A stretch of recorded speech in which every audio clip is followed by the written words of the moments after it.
Bonjour à tous, bienvenue pour ce carnet de notes du mois de juin. Si les débuts de la saison sur gazon n'ont pas trop réussi à nos élites, tant chez les hommes que chez les femmes d'ailleurs, les premiers tournois internationaux disputés en Belgique ont par contre bien souri à nos joueurs ITF qui ont réussi à se mettre en évidence. Chez les jeunes, il y a eu également 2 tournois en Belgique où les Belges ont vraiment cartonné, et je vous détaille ça tout de suite.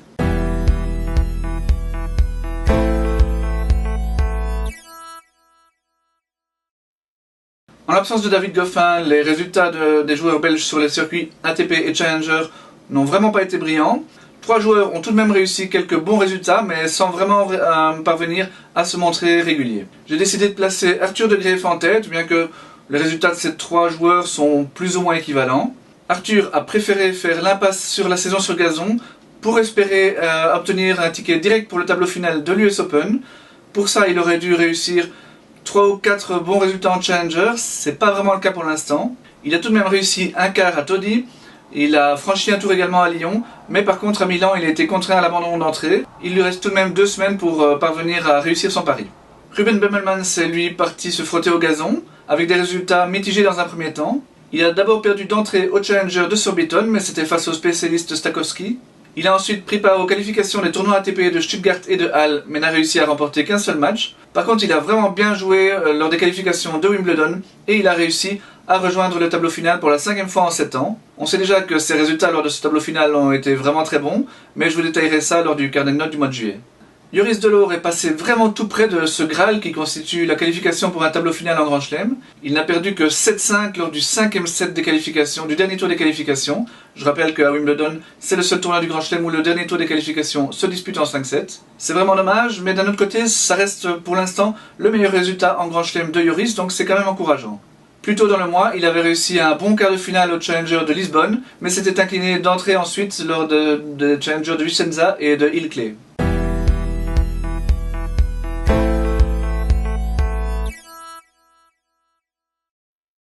Les résultats de notre élite féminine ne sont pas beaucoup plus brillants, mais une joueuse a tout de même réussi à tirer son épingle du jeu. Il s'agit d'Alison Van Uytvanck qui était déjà bien revenue au mois de mai à la faveur d'un très bon Roland Garros. Sur gazon, elle a réussi à franchir un tour lors du 100 000 $ de Manchester et surtout à atteindre la finale de celui d'Ilkley. Comme Ruben Bemmelman, elle a ensuite réussi à sortir des qualifications à Wimbledon qu'elle jouera pour la 4e année consécutive. Les autres joueuses ont été nettement moins performantes, mais Kirsten Flipkens a tout de même remporté quelques matchs. À Rosmalen tout d'abord où elle a franchi un tour, puis également à Majorque où elle est sortie des qualifications, puis a atteint également le second tour où elle n'a été battue que par Roberta Vinci. À Eastbourne par contre, elle a été surprise dès le premier tour des qualifications. Marina Zanevska a disputé les mêmes tournois que Alison Van Uytvanck, mais avec tout de même des résultats un tout petit peu moins bons. Éliminée d'entrée lors du WTA 125 de Bâle, elle a tout de même franchi un tour lors du 100 000 $ de Manchester et a surtout atteint un bon quart de finale à celui d'Ilkley. Elle a ensuite eu la joie d'apprendre qu'elle était la dernière entrante directe pour le tableau final de Wimbledon, le seul grand chelem qu'elle n'avait toujours pas disputé jusqu'ici.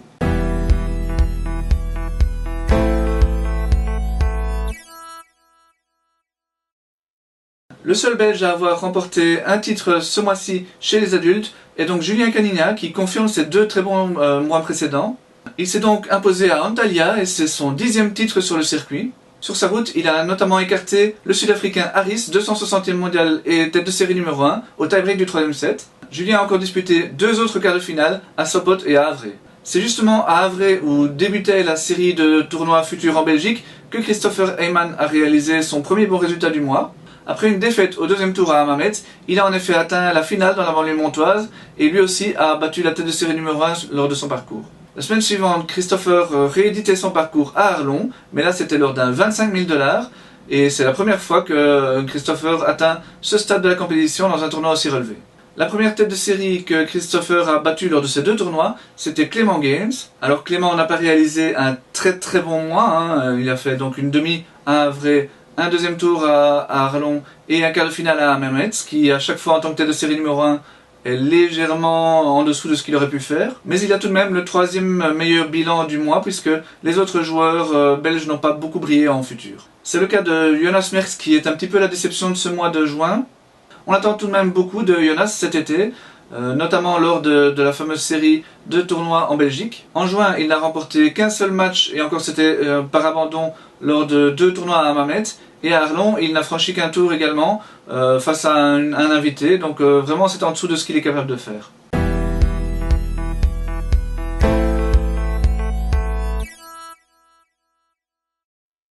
Iselin Bonaventure confirme son très bon retour de blessure en atteignant la toute première demi-finale de sa saison dans un 25 000 $ à Eichstätt et en battant notamment 2 top 300.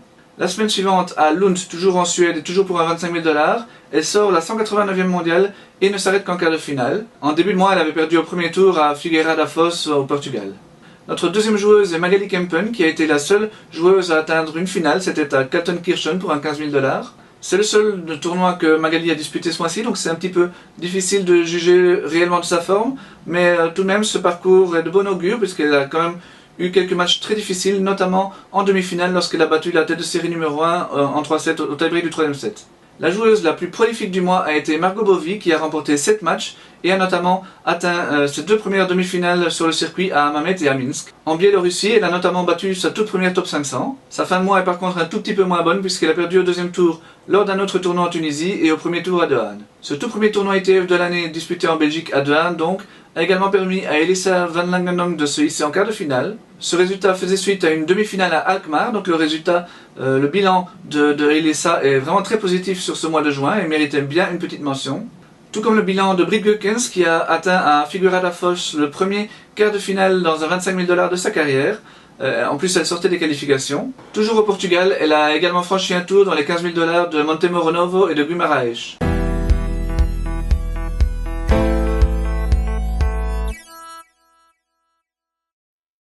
Chez les jeunes, le mois a commencé par le tournoi d'Astrid Ball, le plus prestigieux tournoi junior disputé en Belgique, et ce fut l'occasion de s'illustrer pour notre numéro 1 des moins de 18 ans, Zizou Berks. Zizou est le 15e joueur belge à atteindre la finale de l'Astrid Ball chez les garçons, et le premier depuis Clément Gaines en 2013. Il a également atteint la finale en double avec Frédéric Jacobs, mais n'a malheureusement pas pu réussir à franchir le premier tour de Roland Garros dans la foulée. Notre deuxième jeune du mois, c'est Olivier Roras, qui a également atteint une finale ce mois-ci. Alors c'était dans un tournoi beaucoup moins relevé, puisque c'était un grade 5 à Tirana.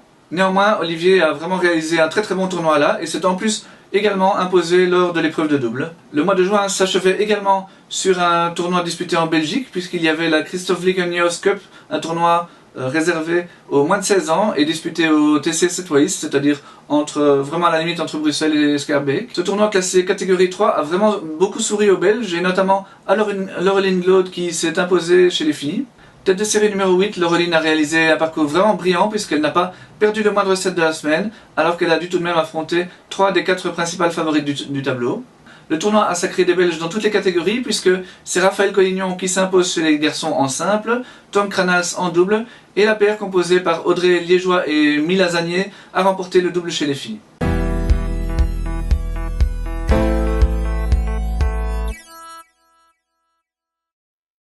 Rien que du double ce mois-ci pour cette catégorie autre, et les résultats ont été très nombreux en double, notamment pour Kirsten Flipkens qui a vraiment réalisé un superbe parcours à Roland Garros, on en a un petit peu parlé avec Joël, c'était avec Francesca Schiavone, et elle a atteint les quarts de finale, c'était son tout premier quart de finale en double en Grand Chelem, et elle n'a perdu en plus que dans un match très serré face à la première paire mondiale. Elle ne s'est pas arrêtée là puisqu'elle a ensuite remporté le tournoi de Rosmalen avec Dominika Cibulkova et ce double résultat lui permet de faire son entrée dans le top 50 mondial en double et de nourrir quelques espoirs tout de même pour Wimbledon où elle fera équipe avec une partenaire de choix tout de même puisqu'il s'agit de Sonia Mirza. À égalité à deuxième place, Sander Gillet et Jordan Wigan qui ont à nouveau réalisé un superbe exploit ce mois-ci puisqu'ils ont remporté 2 challengers à Lyon et à Blois alors qu'ils ne comptaient jusqu'ici qu'un seul titre à ce niveau. On peut dire en ce qui les concerne que la transition entre les futurs où ils sont devenus quasiment imbattables et les challengers est maintenant vraiment réussie. Ils se rapprochent maintenant tous les deux du top 100, ce qui est synonyme pour eux d'accession au plus gros tournoi, au tournoi ATP et au Grand Chelem, ce qui serait vraiment énorme pour eux. Enfin, pour compléter ce podium de très haut niveau, Anne-Sophie Mestak a également remporté 2 titres lors du 100 000 $ de Manchester et du 60 000 $ d'Izmir.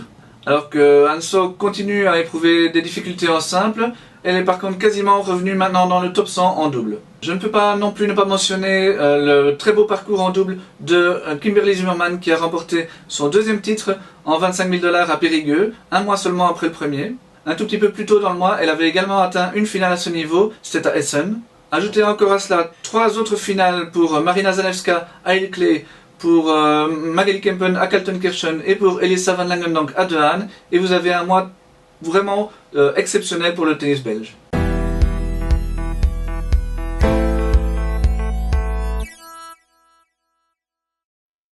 Le Belgian Circuit est maintenant vraiment lancé et sera vraiment très chargé durant les 3 mois d'été. Julien Dubail a remporté le premier 4 étoiles de la saison à Theux et s'est également emparé du titre lors du 3 étoiles de Flémal la même semaine. Cette double performance permet à Julien de prendre la tête du classement Belgian Circuit. Revenu après de longs mois de blessures, Stein Meulemans s'est illustré en remportant 3 titres, le 3 étoiles de Tenki et les 2 étoiles de Herentals et de Tessenderlo. Stein ne prévoit pourtant pas de revenir sur le circuit international où il avait pourtant atteint une très bonne 661e place à l'ATP il y a un an à peine. Si Jonas Merckx a été plutôt décevant en futur, il n'a par contre pas raté du tout son mois lors du Belgian Circuit.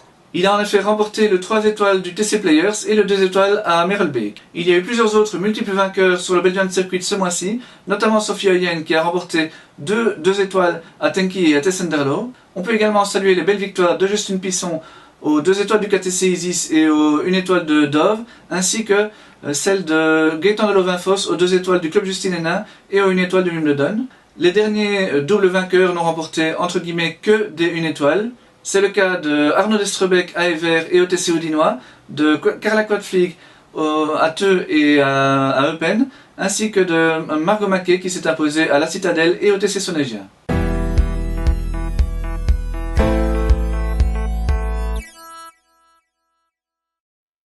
Au classement ATP, on voit que Steve Darcy n'est pas resté très longtemps dans le top 40. Malheureusement, il avait pas mal de points à défendre en Challenger l'année passée, avec une victoire et une finale, et ses résultats sur gazon n'ont pas permis de défendre tous ses points. Par contre, Arthur De Greef est plus près que jamais de rentrer dans le top 100. On peut également remarquer plus loin les chutes assez lourdes de Germain Gigounon qui est toujours blessé, et plus étonnamment de Christopher Heyman qui a pourtant réussi un très bon mois, mais il avait pas mal de points à défendre, et surtout sa belle finale aux 25 000 $ d'Arlon. Les points n'ont pas encore été ajoutés dans le classement, ils ne le seront qu'au lendemain de Wimbledon. La plus belle progression du mois, elle est bien pour Julia Kanina. Dans le classement WTA, on peut voir que Janina Wickmayer a vraiment perdu pas mal de points, notamment son 3e tour à Roland-Garros, son quart à Birmingham.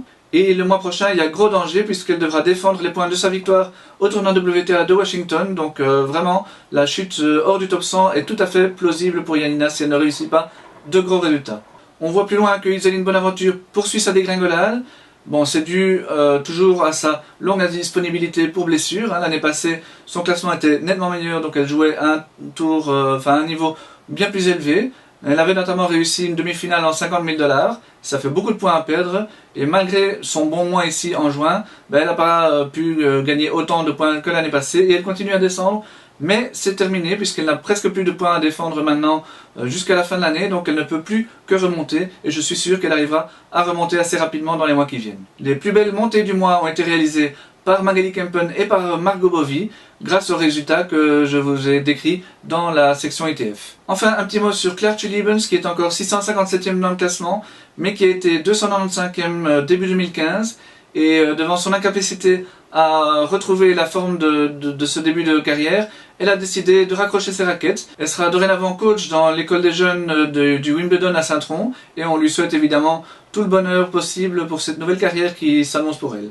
En junior, on voit que Zizou Bergs se rapproche très fortement du top 10 mondial et bien beaucoup plus loin, Olivier Roras réalise vraiment une belle montée grâce à ses résultats en Albanie. Chez les filles, Aksana Marin fait son entrée dans le top 100 mondial grâce à un très bon quart de finale à la Streetball. Mais c'est tout de même Lara Sabden qui reste la numéro 1 belge grâce à sa victoire dans le tournoi de double à Marcinelle. En moins de 16 ans, vous pouvez voir que tous les vainqueurs de la Christophe Wiegen Youth Cup ont réalisé vraiment une très belle percée au classement.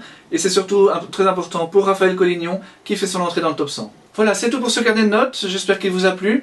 N'hésitez pas à laisser des commentaires et des petits pouces si vous avez vraiment aimé. Quant à moi et à Joël, bien on vous dit à très bientôt puisque on fera très rapidement une vidéo pour la fin du tournoi de Wimbledon. Salut!